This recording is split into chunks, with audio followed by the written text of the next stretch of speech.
ଆଜିର ଗଳ୍ପ କାର୍ଯ୍ୟକ୍ରମରେ ଶୁଣିବା ସୁଧୀର କୁମାର ଦ୍ୱିବେଦୀଙ୍କ ରଚିତ ଗଳ୍ପ ଶୂନ୍ୟ ଆନନ୍ଦ। ଶୂନ୍ୟ ଆନନ୍ଦ। ଜ୍ୟେଷ୍ଠ ମାସର ପ୍ରଥମ ରବିବାର। ଭୋର 5ଟା ବେଳକୁ ବି ପୂର୍ବ ଆକାଶରେ ସୂର୍ଯ୍ୟଦେବ ତାଙ୍କ ଯାତ୍ରା ଆରମ୍ଭ କରିଦେଇଥିଲେ। ସବୁଦିନ ପରି ଅଭିରାମ ଭୋରରୁ ଉଠି ମର୍ଣ୍ଣିଂ ୱାକ୍, ପ୍ରଥମ ଚା ସାଙ୍ଗକୁ 2 ଖଣ୍ଡ ବିସ୍କୁଟ, ଦାଢ଼ି କଟା, ବଜାର ସଉଦା, ବଜାରରୁ ଫେରି ଗାଧୁଆ ପାଧୁଆ, ତାପରେ ପୂଜା ପାଠ ସାରିଲା ବେଳକୁ ସମୟ ପାଖାପାଖି 10ଟା। ସେତେବେଳକୁ ପ୍ରବଳ ଖରା ସାଙ୍ଗକୁ ଅସହ୍ୟ ଗୁଳୁଗୁଳି ଆରମ୍ଭ ହୋଇସାରିଥିଲା। ଏତିକି ବେଳେ ରୋଷେଇ ଘରୁ ତାଙ୍କ ପତ୍ନୀ ଅସୀମା ପାଟି କରି କହିଲେ, ଦେଖ ସକାଳୁ ଉଠି କେତେ ପରିଶ୍ରମ କଲଣି, 10ଟା ହେଲାଣି, ଏପର୍ଯ୍ୟନ୍ତ ଜଳଖିଆ ଖାଇନ। ଖରାରେ ବୁଲି ବୁଲି କେମିତି କଳାକାଠ ପଡ଼ିଯାଇଛ। ଶୀଘ୍ର ବସ, ଜଳଖିଆ ରେଡି ହେଲାଣି। ଅଭିରାମ ତାଙ୍କ ଗାଁ ଠାରୁ 7 କିଲୋମିଟର ଦୂର ଜିଲ୍ଲା ସଦର ମହକୁମାରେ ଅବସ୍ଥିତ ଉପଜିଲ୍ଲାପାଳଙ୍କ କାର୍ଯ୍ୟାଳୟରେ ବଡ଼ବାବୁ ରୂପେ ଏଇ 6 ମାସ ହେଲା ପ୍ରମୋସନ ପାଇଛନ୍ତି। ବାଇକ୍ ଯୋଗେ ଗାଁରୁ ଯିବା ଆସିବା କରନ୍ତି। ଏମିତି ତ ଅଫିସ ଦିନ ଗୁଡ଼ିକରେ ତାଙ୍କୁ ନିଶ୍ୱାସ ନେବାକୁ ବେଳ ଅଣ୍ଟେ ନାହିଁ। ତେବେ ଛୁଟି ଦିନ ଗୁଡ଼ାକରେ ବି ତାଙ୍କୁ ଆଦୌ ଫୁରୁସତ ମିଳେ ନା। ପୁଅ ଗୁଡୁଲୁ ଗ୍ରାଜୁଏସନ ଶେଷ କରି ବ୍ୟାଙ୍କ ଚାକିରି ପାଇଁ ନିଜକୁ ପ୍ରସ୍ତୁତ କରୁଛି। ଆଉ ଝିଅ ଏଲିନା +2 ସାଇନ୍ସରେ ପଢୁଛି। ଅସୀମାଙ୍କ ମୁହଁରୁ ଏପରି ଆଦରବୋଳା କଥା ଶୁଣି ଅଭିରାମ ମନେ ମନେ ଖୁସି ହେଲେ। ତାଙ୍କ ପ୍ରିୟ ଜଳଖିଆ ପ୍ରସ୍ତୁତ ହୋଇଥିଲା। ଅଟା, ବେସନ, ଭଲ ଘିଅ, କଟା ପିଆଜ, ହଳଦୀ, ଲଙ୍କା, ଧନିଆ ପତ୍ର ଆଦିକୁ ମିଶାଇ ମିଶି ରୁଟି ସାଙ୍ଗକୁ କାବୁଲି ଚଣା ତରକାରୀ, ତା ସହିତ କିଛି ପାଚିଲା ଫଳ। ଅଭିରାମକୁ ପ୍ରବଳ ଭୋକ ଲାଗୁଥିଲା। ପେଟ ଭରି ଖାଇନେଲେ। ଜଳଖିଆ ଖାଇସାରିବା ପରେ ସବୁଦିନ ପରି ଅଧ କପ୍ ମସଲାଦାର ଚା ଧରାଇ ଦେଲେ ଅସୀମା। ଅଭିରାମ ଚା ପିଉଥିବା ସମୟରେ ତାଙ୍କ ଫୋନ ରିଙ୍ଗ ହେଲା। ଦେଖିଲେ ଅଜୁର ଫୋନ। ହ୍ୟାଲୋ, ଆମେ 5 ଜଣ ମନ୍ଦିରରେ ବସିଛୁ, ତୁ ଶୀଘ୍ର ଆସ, ତୁ ଆସିଲେ ଖେଳ ଆରମ୍ଭ ହବ। ହଁ ଯାଉଛି। ଅସୀମାକୁ ପାଣି ଗିଲାସ ଆଣିବାକୁ କହି ଆଲମିରାରୁ ଅଭିରାମ ବିପି ମେଡିସିନ ବାହାର କରିବାକୁ ଉଠିଲେ। ଅସୀମା ତାଙ୍କୁ ପାଣି ଗିଲାସ ଧରେଇ ଦେଉ ଦେଉ ପଚାରିଲେ, କିଏ ଫୋନ କରିଥିଲା? କାହିଁକି? କଣ ପାଇଁ? ତାସ ଖେଳିବାକୁ ହେଇଥିବ ନିଶ୍ଚୟ। ଖବରଦାର, ଯାଇଥିବ ଯଦି ଦେଖିବ ମତେ। ବୁଝିବାକୁ ମତେ ସମୟ ଦେଉନାହାନ୍ତି। ଯାଅ ରେଷ୍ଟ ନିଅ। ପୁଅକୁ କହିବି ଗୋଡ଼ ହାତ ଚିପିଦବ। ସପ୍ତାହକୁ ଗୋଟିଏ ଦିନ ଛୁଟି, ଖାଇବା ନ ସରୁଣୁ ଡାକରା ଆସିଯାଉଛି। ଦେହ ପା ଖରାପ ହେଲେ କିଏ ପିଠିରେ ପଡ଼ିବ? ଅଭିରାମ ସାମାନ୍ୟ ହସି କହିଲେ, ପ୍ରିୟେ, ତୁମେ ତ ଜାଣ ମତେ କେହି ଡାକିଦେଲେ ମୁଁ ରହିପାରେ ନା। ସେମାନେ 5 ଜଣ ମତେ ଗୋକର୍ଣ୍ଣେଶ୍ୱର ମନ୍ଦିରରେ ଅପେକ୍ଷା କରିଛନ୍ତି। ମୁଁ ଗଲେ 6 ଜଣ ଏଇ ଡକା ଖେଳିବୁ। ସେକେଣ୍ଡ ସଟରଡେ ହଉ ବା 4th ସଟରଡେ ସେମାନେ ମୋ ଛୁଟି ଦିନକୁ ଅପେକ୍ଷା କରିଥାନ୍ତି। ଆମ ବାହାଘର ତ 22 ବର୍ଷ ମାତ୍ର ହେଇଛି। ଦୀପୁ, ବାବୁନା, ଅଜୁ, ଲକି, ମିଲୁ, ଗୌର ଏମାନେ ତ ମୋ ସାହି ପଡ଼ିଶା। ପିଲାବେଳୁ ହିଁ ଆମେ ତାସ, କ୍ୟାରମ, ଚେସ୍, ବିଜନେସ ଆଦି ଖେଳ ଖେଳି ଆସୁଛୁ। ସେମାନେ ମୋ ଦୁଃଖର ସାଥୀ। ପୁଅ ଜନ୍ମ ବେଳକୁ ତୁରନ୍ତ ସିଜେରିଆନ ହବ ବୋଲି ଡାକ୍ତର କହିବାରୁ ମୁଁ କେମିତି ହୋପଲେସ୍ ହେଇ ପଡ଼ିଥିଲି। ଏଇମାନେ ହିଁ ତ ମୋ ଦମ୍ଭ ଦେଇଥିଲେ।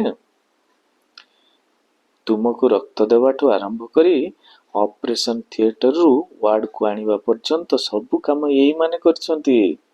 ତୁମର ତ ହୋସ ନଥିଲା, ଜାଣିବ କୁଆଡୁ? ଅସୀମା ନରମି ଯାଇଥିଲେ। ତଥାପି ମୁହଁ ଟାଣ କରି କହିଲେ, ତୁମେ କଣ ସେମାନଙ୍କୁ କେବେ ବି କୌଣସି କାମରେ ସାହାଯ୍ୟ କରିନ କି? ଦେଖ, ମୁଁ ତମ ସହ ଯୁକ୍ତି କରିପାରିବିନି। ମୁଁ ତୁମକୁ ବାରମ୍ବାର କହିଛି, ମୁଁ କେବେ କାହା ପାଇଁ କଣ କରିଛି ଭୁଲି ଯାଇଛି। ମାତ୍ର ମୋର ବିପଦ ଆପଦ ସମୟରେ ମତେ ଯୋଉମାନେ ସାହାଯ୍ୟ କରିଛନ୍ତି, ଏ ପିଣ୍ଡରେ ପ୍ରାଣ ଥିବା ପର୍ଯ୍ୟନ୍ତ ମୁଁ ସେମାନଙ୍କୁ କେବେ ବି ଭୁଲି ପାରିବିନି। ମୁଁ ସେମାନଙ୍କର ଦାସ ତୁଲ୍ୟ। ସେମାନେ ଉଠ କହିଲେ ଉଠିବି, ବସ କହିଲେ ବସିଥିବି। ମାତ୍ର ସେମାନେ ତ ଏପରି କରୁନାହାନ୍ତି। ଘଣ୍ଟେ 2 ଘଣ୍ଟା ତାସ ଖେଳିବା ପାଇଁ ମୋତେ କେଡ଼େ ଶ୍ରଦ୍ଧାରେ ଡାକୁଛନ୍ତି, ଅଥଚ ତୁମେ ବାରଣ କରୁଛ। ଅଭିରାମ ସାର୍ଟ ପିନ୍ଧୁ ପିନ୍ଧୁ କହିଲା। ହଉ ତେବେ ଯାଅ, ଶୀଘ୍ର ଆସିବ। ଫୋନଟାକୁ ପକେଟରେ ରଖି ଅଭିରାମ ଘରୁ ବାହାରିଲା ବେଳକୁ ପୁଣି ରିଙ୍ଗ ହେଲା। ଦେଖିଲେ ମିଲୁ କଲ୍ କରିଛି। ହ୍ୟାଲୋ। ହଁ, ଆସିଲା ବେଳକୁ 2 ବୋତଲ ଥଣ୍ଡା ପାଣି ନେଇ ଆସିବୁ ତ, ସେପଟୁ ମିଲୁ କହୁଥିଲା। ଠିକ୍ ଅଛି ବାବା, ନେଇକି ଯିବି। କ'ଣ ହେଲା, କାହାର ଫୋନ୍? ଅସୀମା ତଦନ୍ତ କଲା ଭଙ୍ଗୀରେ ପଚାରିଲେ। ଏଇ ମିଲୁ କରିଥିଲା, ଥଣ୍ଡା ପାଣି 2 ବୋତଲ ନେଇଯିବାକୁ କହିଲା। କ'ଣ କହିଲ, 2 ବୋତଲ ଥଣ୍ଡା ପାଣି? ଅସୀମା ପ୍ରବଳ କୁଣ୍ଠିତ ଜଣା ପଡୁଥିଲେ। ଯେମିତି ମିଲୁ 2 ବୋତଲ ଥଣ୍ଡା ପାଣି ଆଣିବାକୁ କହିନି, 2 ବୋତଲ ଥଣ୍ଡା ରକ୍ତ ଆଣିବାକୁ କହିଦେଇଛି। କ'ଣ ହେଲା, ଏମିତି ଚିନ୍ତିତ ହେଇ ପଡ଼ିଲା ଯେ? ଅଭିରାମ ଟିକିଏ ବ୍ୟଙ୍ଗ କରି ପଚାରିଲେ।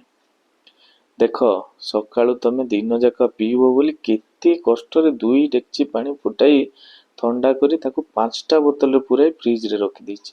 ସେଥିରେ 2ଟା ବୋତଲ ନେଇଗଲେ ଦିନଯାକ ଚଳିବ କେମିତି? ତା ଛଡ଼ା ଖର୍ଚ୍ଚ ବି ରହିଛି। ଏଇଥିପାଇଁ ପରା ଗୋଟେ ଗ୍ୟାସ୍ ସିଲିଣ୍ଡର ମାସେ ଯାଉନି। ଅସୀମା ଟିକେ ସମୟ ଚିନ୍ତା କରି ପୁଣି କହିଲେ, ହଁ, ଗୋଟେ କାମ କରିବା, ହଳଦିଆ ବୋତଲଟା ତୁମେ ପିଇବ। ସେଇଥିରେ ଫୁଟା ପାଣି ଅଛି। ଆଉ ଯୋଉ ବୋତଲରେ ସେଦିନ ମୂଲିଆମାନଙ୍କୁ ପାଣି ଦଉଥିଲେ, ସେଇଟା ସେମିତି ଅଗଣାରେ ପଡ଼ିଛି। ତାକୁ ଧୋଇ ଧାଇ ମାଠିଆ ପାଣି ପୂରେଇ ଦଉଛି। ସେଇ ବୋତଲ ପାଣି ଅନ୍ୟମାନେ ପିଇବେ।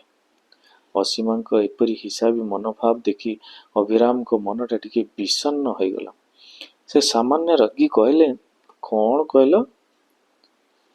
ହଁ ବାପା, ରାଗି ଯାଉଛ କାହିଁକି? ମା ତ ଠିକ୍ କହିଛି। +2ରେ ପଢୁଥିବା ଝିଅ ଏଲିନା ଉପରେ ପଡ଼ି କହିଲା। ଅଭିରାମ ଏଲିନାକୁ କୌଣସି ଉତ୍ତର ନ ଦେଇ ଅସୀମାଙ୍କ ଉଦ୍ଦେଶ୍ୟରେ କହିଲେ, ମୁଁ ଭାବୁଥିଲି ମୋତେ ମିଶାଇ ଆମେ 6 ଜଣ ଅଛୁ, 2 ବୋତଲ ପାଣି ଅଣ୍ଟିବନି, ଏଣୁ 5 ବୋତଲ ଯାକ ପାଣି ନେଇଯିବି। କ'ଣ କହିଲ ବାପା? ଜାଣିଛ ତ 5 ବୋତଲ ଫୁଟା ପାଣି ମାନେ 150 ଟଙ୍କା। ଏଲିନା ପୁଣି ଉପରେ ପଡ଼ି କହିଲା। ଏଥର ବି ଅଭିରାମ ଏଲିନାକୁ କୌଣସି ଉତ୍ତର ନ ଦେଇ ଗୁଡଲୁକୁ ଡାକିଲେ।